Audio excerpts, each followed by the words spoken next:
And other astronomers, they say there was a primordial explosion, an enormous bang millions of years ago, billions of years ago, which flung all the galaxies into space. Well, let's take that just for the sake of argument and say that was the way it happened. It's like you took a bottle of ink and you threw it at a wall. Smash, and all that ink spreads. And in the middle, it's dense, isn't it? And as it gets out on the edge, the little droplets are finer and finer and make more complicated patterns. See? So in the same way, there was a big bang in the beginning of things, and it spread.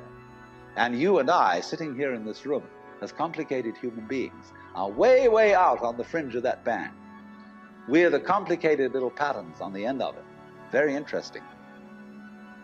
But so we define ourselves as being only that.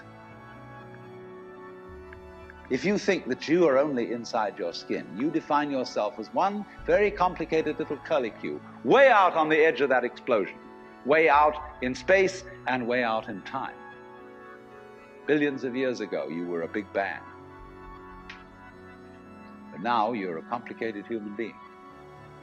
And then we cut ourselves off like this and don't feel that we're still the Big Bang. But you are. Depends how you define yourself. You are actually, if this is the way things started, if there was a Big Bang in the beginning, you're not something that is a result of the Big Bang on the end of the process. You are still the process. You are the Big Bang, the original force of the universe, coming on as whoever you are. See, when I meet you, I see not just what you define yourself as, Mr. So-and-so, Miss So-and-so, Mrs. So-and-so. I see every one of you as the primordial energy of the universe coming on at me in this particular way. I know I'm that too. But we've learned to define ourselves as separate from it. And so what I would call a kind of a basic problem we've got to go through first is to understand that there are no such things as things. That is to say, separate things or separate events. That is only a way of talking. And if you can understand this, you're going to have no further problems. I once asked a group of high school children, what do you mean by a thing? And first of all, they gave me all sorts of synonyms. They said it's an object, which is simply another word for a thing. It doesn't tell you anything about what you mean by a thing. And finally, a very smart girl from Italy who was in the group said a thing is a noun. And she was quite right. A noun isn't a part of nature, it's a part of speech. There are no nouns in the physical world. There are no separate things in the physical world either. See, the physical world is wiggly. The clouds, mountains, trees, people are all wiggly. And only when human beings get working at things, they build buildings in straight lines and try and make out that the world isn't really wiggly. But here are we sitting in this room all built on straight lines, but each one of us is as wiggly as all get out. Now then, when you want to get control of something that wiggles, it's pretty difficult, isn't it? You try and pick up a fish in your hands, and the fish is wiggly and it slips out. What do you do to get hold of the fish? You use a net. And so the net is the basic thing we have for getting hold of the wiggly world. And so if you want to get hold of this wiggle, you've got to put a net over it.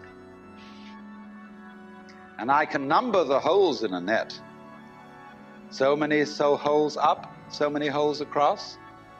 And if I can number these holes, I can count exactly where each wiggle is in terms of a hole in that net. And that's the beginning of calculus, the art of measuring the world. But in order to do that, I've got to break up the wiggle into bits. And I've got to call this a specific bit, and this the next bit of the wiggle, and this the next bit, and this the next bit of the wiggle. And so these bits are things or events. Bits of wiggles. which I mark out in order to talk about the wiggle, in order to measure it, and therefore in order to control it. But in nature, in fact, in the physical world, the wiggle isn't bitted. Like you don't get a cut-up fryer out of an egg.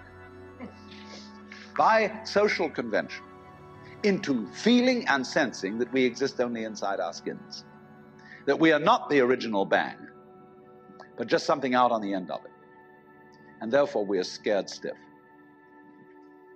Because my wave is going to disappear. And I'm going to die. And that would be awful.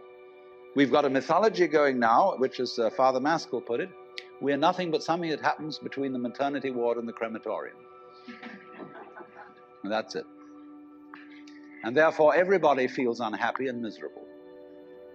You know, this is what people really believe today. You may go to church, you may say you believe in this, that, and the other, but you don't. Even Jehovah's Witnesses, who are the most fundamentalists, they're polite when they come round and knock at the door. But if you really believed in Christianity, you'd be screaming in the streets. But nobody does. You'd be taking full-page ads in the paper every day. You'd have the most terrifying television programs. The churches would be going out of their minds if they really believe what they teach. But they don't.